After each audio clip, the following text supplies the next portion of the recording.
Hey, welcome back to the channel. Have you guys ever wondered how to change your mini split's color to match your trailer? Well, today I'm going to show you how to do it, and I'm going to make mine match the stand that it sits on, which is black. Alright, stick with me and I'll show you how to do it.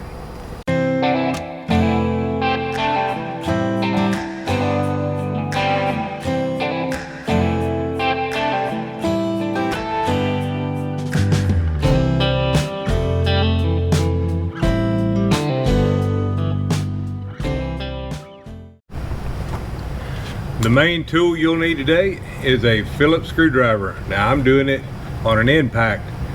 Depending on how comfortable you feel with that, use your own judgment. You can use a regular screwdriver or you can use this. Now mine has a setting where I can reduce the torque on it, so I've got it on low torque. But that's pretty much what you're going to need to take this apart today. Alright, so first things first, let's get safety out of the way. If you're not comfortable with working on electrical and you didn't put your own mini split in like I did, then you might want to get a professional to take the power apart and put it back for you. Now, it's not that hard. I'm going to show you how to do it. So first thing first, let's go inside and kill the main breaker to the unit out here. All right, we're inside at the power box and all of my 110 is here. Now, I have mine labeled and I happen to know that the top one takes care of the air, so that's what we're going to turn off. And to verify that, I'm going to walk back here, and yes, the unit has shut off, so I know I got the right breaker. If you're not 100% sure that you cut the power off, get a meter and check it out here. But like me, I built the trailer, I know that's it. I also checked that the inside unit went off.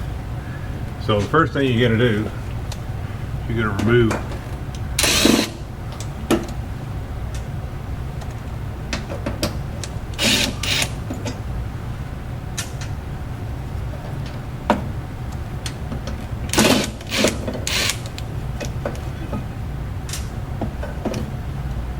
So first piece.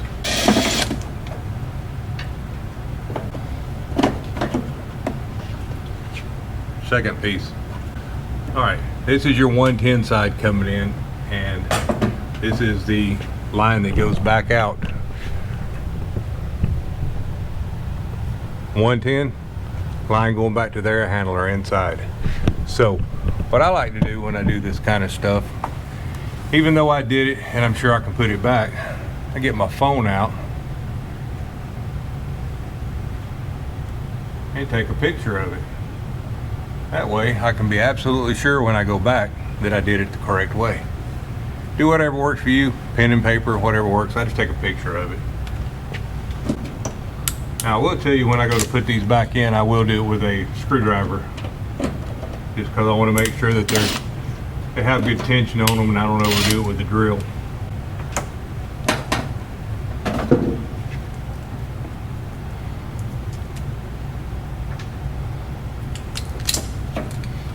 Alright, here's your third piece. Alright, so from here you just want to start taking the top off of it.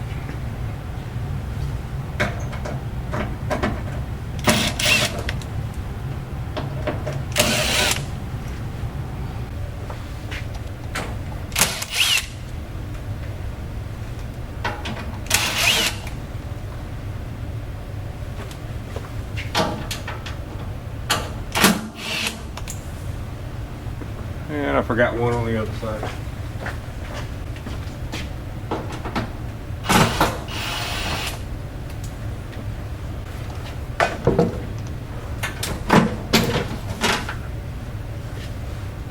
That's how your top comes off.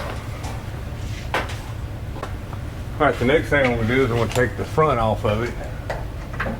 And if you guys haven't watched the video, I don't put a protector over mine. I built this front that goes on it and it works really well.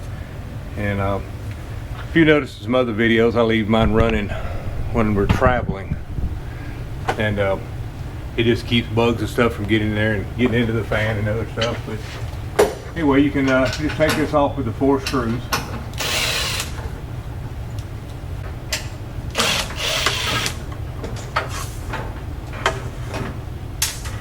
You go watch the video on how I made this if you want to. Do it yourself. I just like it better than that cover. The covers don't last long, they get all beat up. I just don't care for them. All right, I'm going to transfer all this over to a bench. All right, you want to start taking the end pieces out.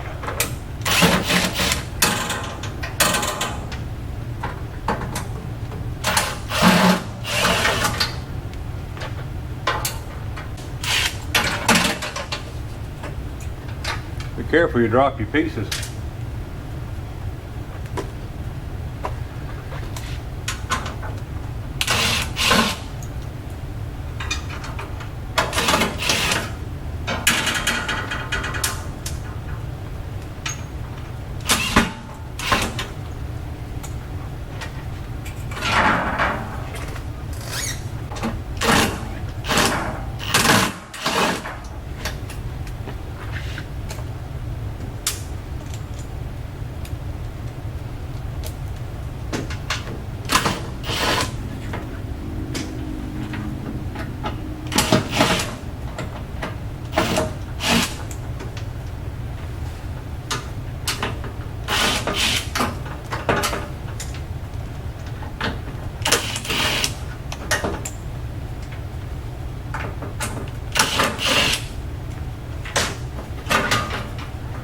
There you go, the other side. On this side, you just pick up on it and it unlocks from it.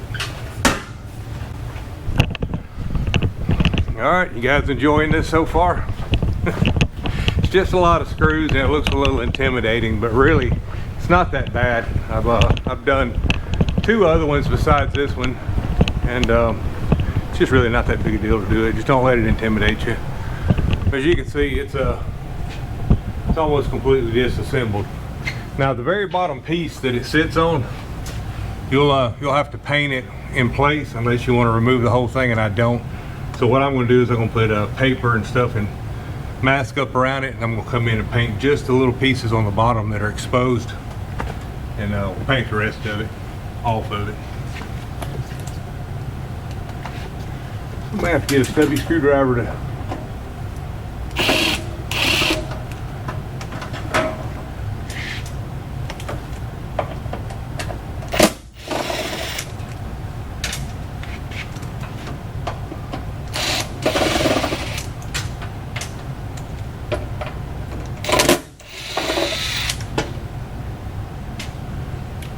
get a stubby screwdriver to get that one screw out.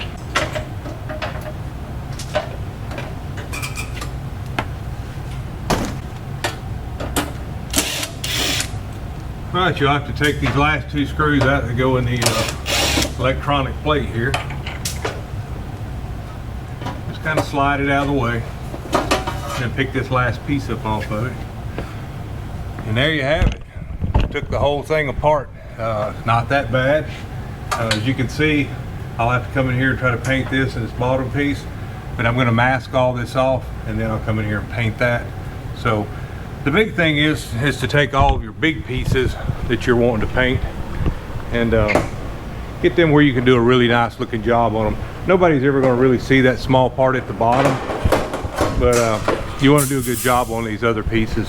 So let me get them set up here. I'm going to paint them outside, but I'm going to prep them inside. And I'm probably all over the place with this camera, I'm sorry. I'm trying to shoot this by myself. And anyway, let me get them all prepped. I'll show you how I'm going to do it, and then we'll paint them. Be right back. All right, here's all the pieces. And you guys saw it wasn't all that hard to take apart. Now, here's how I do them, and you guys can do whatever you want to. The first one that I ever did, I used steel wool. This is just a scouring pad for your kitchen. It's got the sponge on one side and a scouring pad on the other. This works fine if you don't have heavy debris and stuff all over your unit. Mine does not. It's fairly clean, but it does need to have the stuff took off the top of it. So I do have just a little bit of soap in it, which is going to break any film on here, any wax on it. It's going to take all that off. I use Dawn. I don't know what you guys use, but anything that's a good dishwashing soap will take the wax off. So I don't put a whole lot in it, just a little bit. And really all I do with it is I just start cleaning them, and you can see the dirt coming off. And with the scouring pad on it, it actually is putting micro scratches in the paint on it. And that's really what you want, because you want your new paint to have something to stick to. If it's on a really smooth surface, it won't stick. So you want to put some micro scratches in. Now you don't want to do really deep scratches, because really deep scratches are going to show. So I'm not going to bore you guys with all this cleaning and stuff I'm going to do. I'm just kind of showing you now. Everywhere that I've got these stickers, I'm going to tape them off to mask them, because when I'm done, I'll take them back off and you'll still be able to see all the stickers just like it had come from the factory that way. So let me get all this stuff cleaned up, and then I will get you guys back on here, and we'll go to painting a little bit of it. All right, I know most of you know how to paint, but I'm going to do this with a rattle can, and I am using Rust-Oleum, and it's the 2X. It's got the primer and the paint in it. Like I said, I scrubbed all this with a scouring pad with Dawn dishwashing soap in it. Then when I got it all clean and dried, I went back and actually, I forgot to tell you, there's one other thing I do. I went back and got a lacquer thinner and put just a light coat, just rub it down with it, and that just removes any fingerprints or anything that might have got left on it. It just takes all that off. You just want to rub it on or rub it off. Don't let it just stay on there, and don't soak it. You can mess your paint up doing that, but that was all I did to it. So if you've never used a rattle can, really what you want to do is get about a foot from it.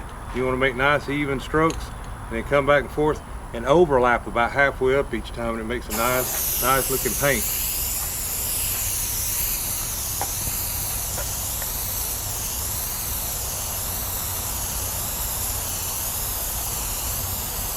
And don't get too thick. If you don't get it up the first time, don't worry, because it's going to get a second coat. So don't just keep laying it to it. That's how you get runs in it.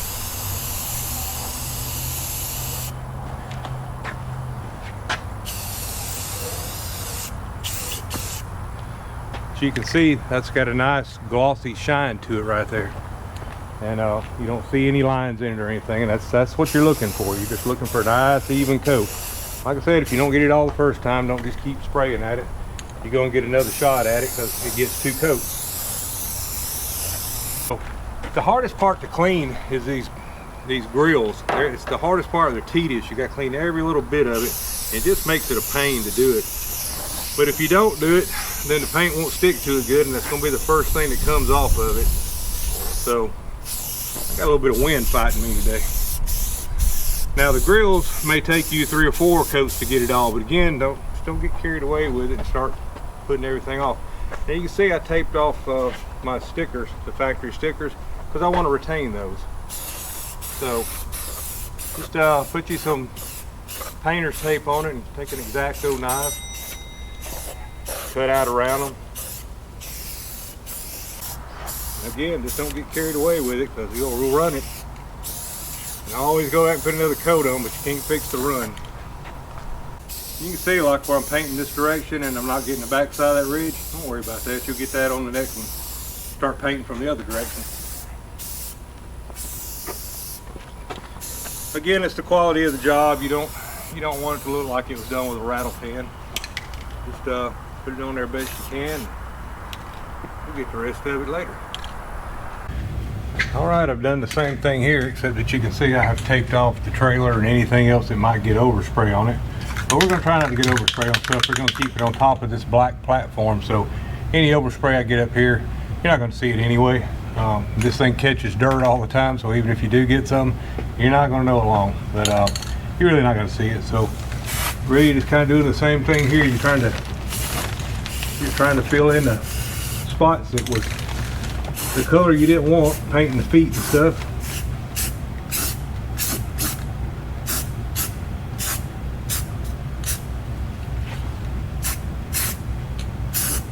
And again, you don't want to overspray this. We can always come back and do it a second time. Just try not to make a mess out of it. And I did the same thing with this. I wiped it down. Did the lacquer thinner on it.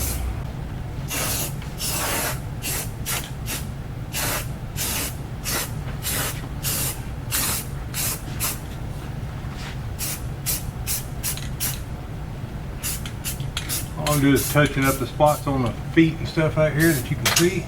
Just barely hitting it. Doesn't take much. You just want to look at it and make sure you didn't miss anything.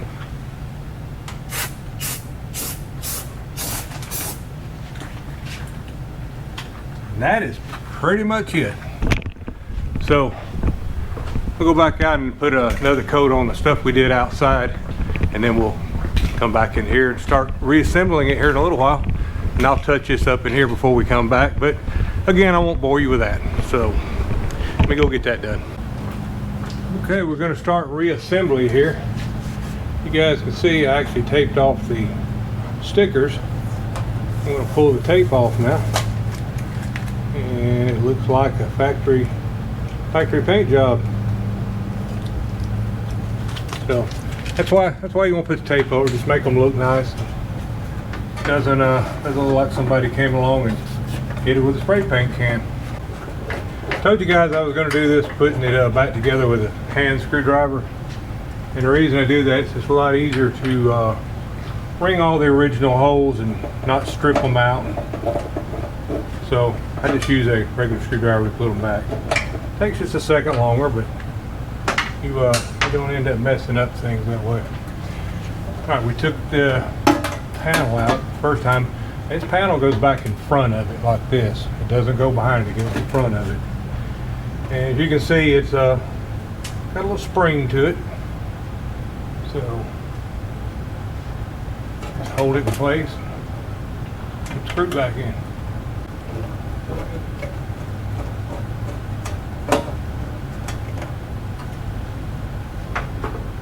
All right, we'll get the next piece.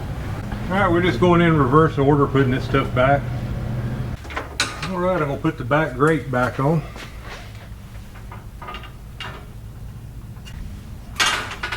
The good thing is almost all these screws are the same screw, so you don't have to try to remember what goes to what. You got a couple that's different, like over on the panel, the power panel side, but the rest of these are all the same.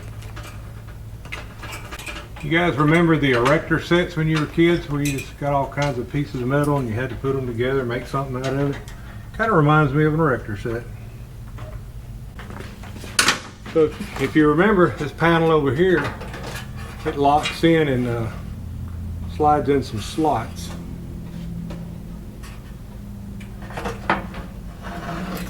So it goes in and then you just push down on it and it locks it in over here. Make sure you put it in the right hole. You don't want to put a hole in the condenser. Alright, all that looks correct. Looks level. Alright, we're going to put screws back in the front of it now. So you got several pieces up here that has to line back up. And the first one is lined up already.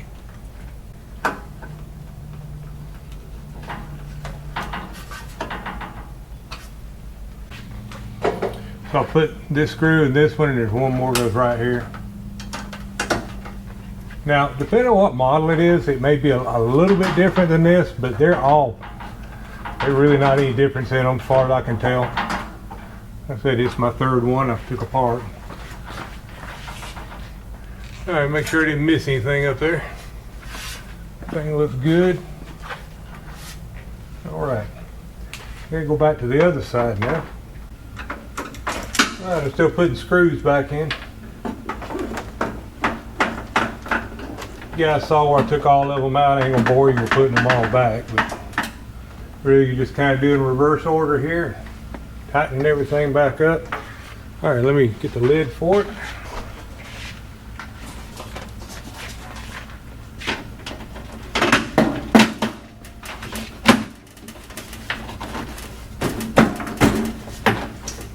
Go the other side. Just a little tip here, if it doesn't feel like it's right, it probably isn't right. These have tabs and stuff on them, and one of the tabs was hung over on the other side, so don't try to force it. It'll go back real easy, just like it came apart. So if something doesn't feel right, make sure you look into get all the tabs and stuff lined back up on it. As you can see, it lines back up, the screws are going right back in.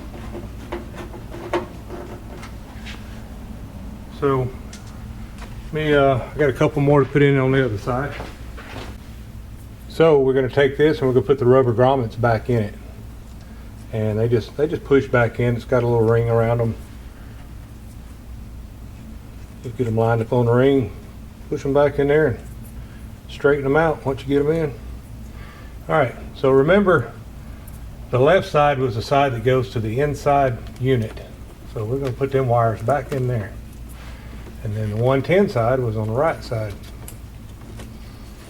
We're going to put them back in there. And again, unless you guys are just real bored, I'm not going to bore you putting all the wiring back. Like I said, just take a picture. I'll get the screwdriver in a minute. Just take a picture of it when you take it apart, and you'll make sure that you're putting everything back in the right place, in case you aren't the one that actually did it the first time.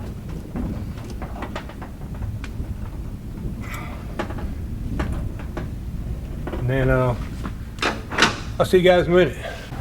Okay, when you get to this point, just go back and look at your camera again and make sure that you got all your wiring correct.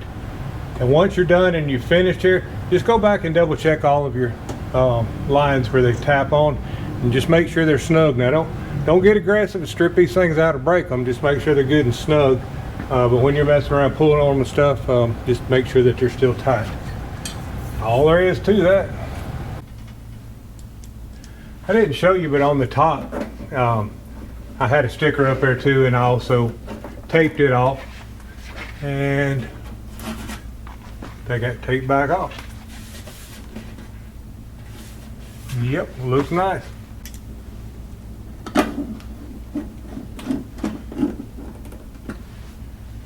All right, looking pretty nice, isn't it?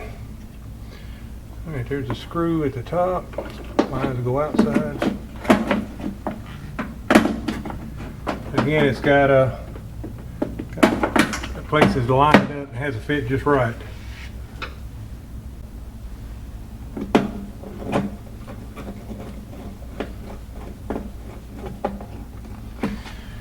All right, all we got left to do is put the front grille back on, and we're going to be about done with it. So let's go over and do that.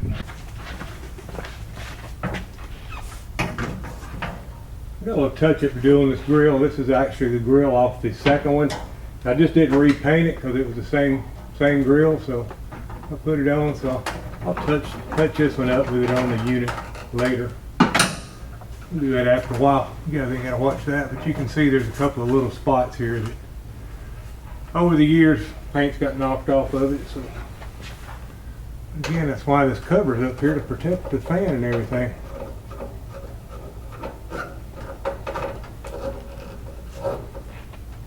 But I'll touch that up with it on the actual trailer. All right, all we got left to do now is turn the power on and see if it comes on. Okay, I turned the unit on. Let's see if it comes on. It takes a little time when you first turn it on. But while we're waiting on that, you guys can see it's turned out really nice. It's black, matches the rest of the trailer now. What's not to like about that, right? Here's the other side. It's all nice and neat, clean looking. Sure looks a lot better, doesn't it? I like it. You can see the air handler is back on, blowing air.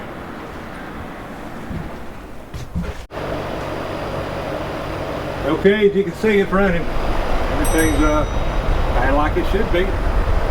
Pumping out nice hot air out there and nice cold air inside. So it's not that hard to do, guys. You can do this yourself. I hope this tutorial has been good for you. Again, the disclaimer here is this is how I do it. If you're not comfortable with it, get you an electrician to do it. But it's really not that hard. If you just follow the step by step and take a picture of how your wiring goes and all that kind of stuff in case you forget. It's just not that hard. So make it match your trailer. They look so much better when they match to me, but everybody's got their own opinion, I guess. You can hear it running. Anyway, I'm gonna get out of here for the day. Hope you guys enjoyed this. I enjoyed doing it for you. I enjoyed making mine look nice. All right, we'll see you guys down the road. Bye now.